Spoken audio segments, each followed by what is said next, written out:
नमस्कार, FM news देख रहे हैं आप। मैं हूं आपके साथ नेहा वालिया। रुक करेंगे दिल्ली एनसीआर की अहम खबरों का। भारत और ऑस्ट्रेलिया के बीच आज यानी सोमवार को द्विपक्षीय शिखर बैठक होने वाली है। प्रधानमंत्री नरेंद्र मोदी ऑस्ट्रेलिया के अपने समकक्ष स्कॉट मॉरिसन के साथ 21 मार्च को वर्चुअली द्विपक्षीय शिखर वार्ता करेंगे। जानकारी के मुताबिक ऑस्ट्रेलिया इस बातचीत के दौरान भारत में 1500 करोड़ रुपए के निवेश पैकेज की घोषणा कर सकता है।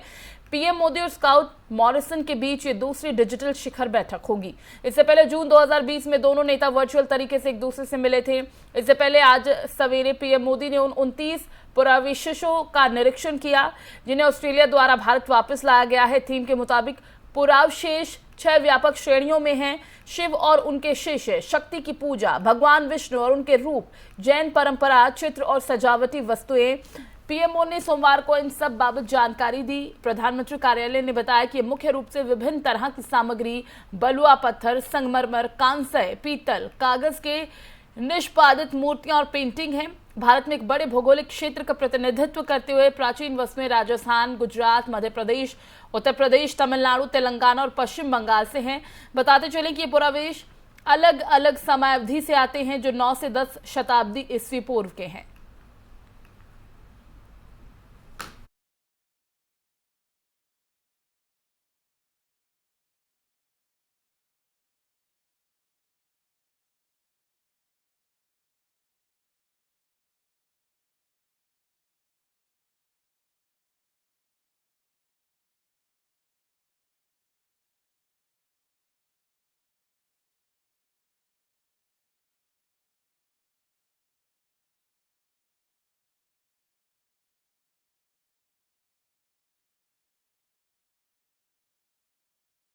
दिल्ली एनसीआर समेत प्रदेश समेत देश के कई राज्यों में गर्म हवाओं यानी कि लू का असर दिखाई देने लगा है। अप्रैल का महीना शुरू होने से पहले ही तापमान में इतनी बढ़ोतरी हो गई है कि सुबह से ही उमस और गर्मी महसूस होने लगी है। मौसम विशेषज्ञों की माने तो राष्ट्रीय राजधानी दिल्ली समेत उत्तर प्रदेश, मध्य प्रदेश और राजस्थान में इस साल भीषण गर्मी का प्रकोप दिखाई देगा। मौसम विभाग के मुताबिक उत्तर भारत में मार्च महीने के बाकी दिनों में भी मौसम है वो शुष्क रहेगा। एक तरफ जहां गर्मी लगातार बढ़ेगी, वहीं दूसरी तरफ बारिश होने की संभावना नहीं है। राजस्थान के कई जिलों में पारा 40 डिग्री सेल्सियस के पार पहुंच गया है। उत्तर भारत के अधिकतर इलाकों में बीते सप्ताह से तापमान में वृद्धि होने के साथ गर्म हवाएं चल रही हैं। दिल्ली, उत्तर प्रदेश, महाराष्ट्र और राजस्थान में तापमान सामान्य से ज्यादा दर्ज किया जा रहा है।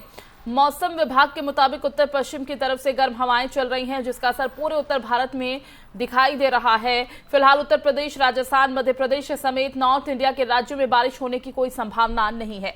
राष्ट्रीय राजधानी दिल्ली में 21 मार्च को अधिकतम तापमान 37 डिग्री सेल्सियस रहने का अनुमान है जो सामान्य से करीब 7 डिग्री ज्यादा रह सकता है।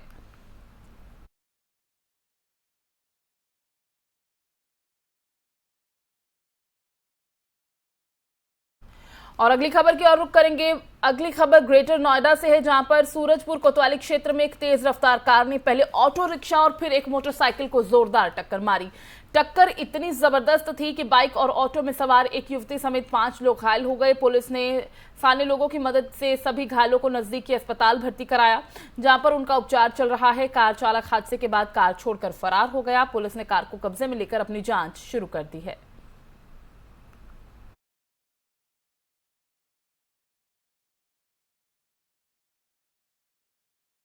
और उधर ग्रेटर नोएडा में पुलिस और पेचकस गैंग के बीच मुठभेड़ हो गई जिसमें एक बदमाश गोली लगने से घायल हो गया है और दूसरा बदमाश अंधेरे का फायदा उठाकर फरार हो गया। जिसमें से पकड़े गए बदमाश से एक मोटरसाइकिल, एक तमंचा और एक पेचकस बरामद किया गया। साथ ही पुलिस के आला अधिकारियों का कहना है कि पकड़े गए बदमाश पर 20,000 का इनाम पहले से ही घोषित था और एनसीआर में इन बदमाशों के द्वारा लगातार लूट की वारदातों को अंजाम दिया जा रहा था जिसमें आरोपी कई लोगों को लूट के दौरान चोटिल भी कर चुके थे। पुलिस का कहना है कि फरार बदमाश की तलाश की जा रही है और जल्द ही उसे गिरफ्तार कर लिया जाएगा। पकड़े गए बदमाश पर 1 दर्जन से ज्यादा आपराधिक मुकदमे दर्ज हैं।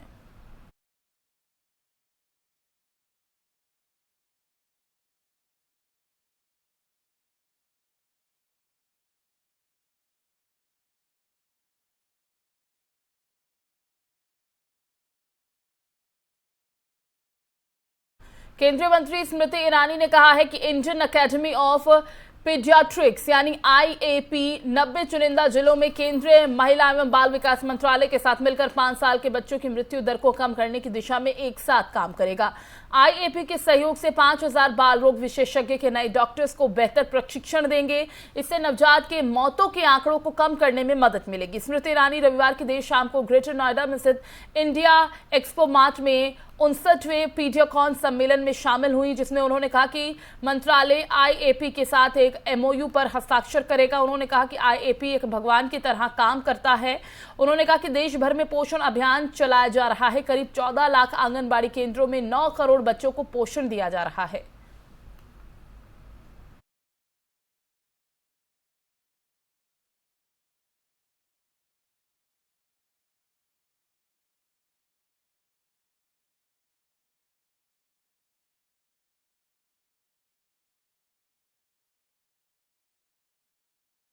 और देश की राजधानी दिल्ली में कोरोना महामारी के विरुद्ध शुरू हुई लड़ाई में सबसे बड़ा हथियार टीकाकरण साबित हुआ है। इस महाअभियान का आगाज आम जनता के लिए टीकाकरण शुरू होने के 1 साल बाद से शुरू। वरिष्ठ नागरिक 1.3 करोड़ से ज्यादा ये शहर की 90% वयस्क आबादी पूरी तरह से टीका लगवा चुकी है। दूसरी तरफ 15 से 17 साल के आयु वर्ग के 70% किशोर जो लगभग 2 महीने पहले टीकाकरण के लिए पात्र थे, उन्हें भी टीका लग चुका है। अब पूरी तरह से टीका लगाया जा चुका है। बता दें कि राजधानी में अभी तक टीके की कुल 2,85,38,784 डोज लग चुके हैं। इनमें सिंगल, डबल और सतर्कता डोज लेने वाले शामिल हैं। दरअसल पिछले महीने की शुरुआत में राजधानी दिल्ली ये लक्ष्य हासिल करने वाला एकमात्र भारतीय शहर बन गई है जिसने कोरोना के खिलाफ 3 करोड़ से ज्यादा खुराक देने का मील का पत्थर साबित किया है। वहीं लगभग 6 सप्ताह बाद ये अभी भी एकमात्र एक ऐसा शहर है जिसने इसे पार किया है, जिसमें करीब 3.2 करोड़ कुल वैक्सीन खुराक के साथ लग चुकी हैं। हालांकि भारत की आर्थिक राजधानी मुंबई ने 2 करोड़ का आंकड़ा पार कर लिया है और उसके बाद बेंगलुरु 1.8 करोड़, पुणे 1.7 करोड़, जबकि अन्य 2 महानगरीय शहर चेन्नई और कोलकाता ने लगभग 1 करोड़ डोज का आंकड़ा पार किया।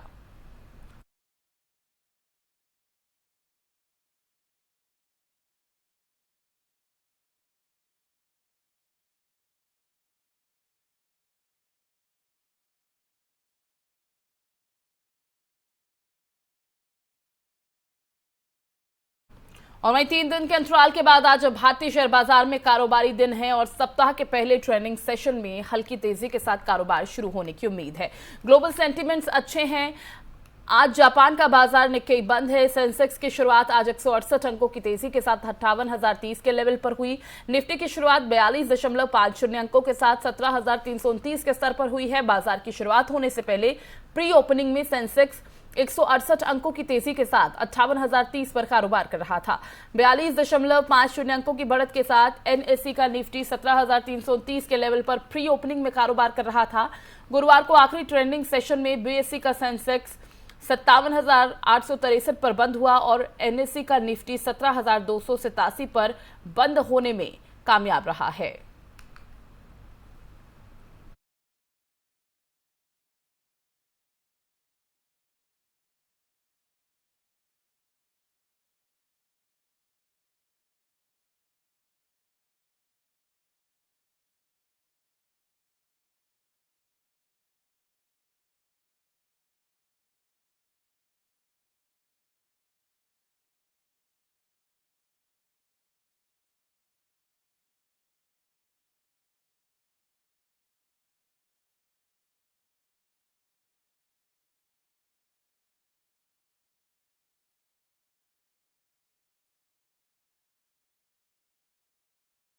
और अगली खबर गाजियाबाद के हिंडन एयरफोर्स स्टेशन की है, जहां दीवार फांदकर घुस रहे युवक को एयरफोर्स सुरक्षा कर्मियों ने गिरफ्तार कर लिया है। उसके बाद युवक को टीला मोड़ थाना पुलिस को सौंप दिया गया। बताया जा रहा है कि युवक मूल रूप से बिहार का रहने वाला है। उसका नाम जहीर बताया जा रहा है, जो कि टीला मोड़ थाना क्षेत्र की झुग्गियों में अपने परिवार के साथ रह रहा था। पुलिस से मिली जानकारी के मुताबिक युवक नशे का आदी बताया जा रहा है और चोरी के इरादे से एयरबेस की 4 दीवारी में घुस रहा था। फिलहाल पुलिस अब पूरे मामले की तहकीकात कर रही है।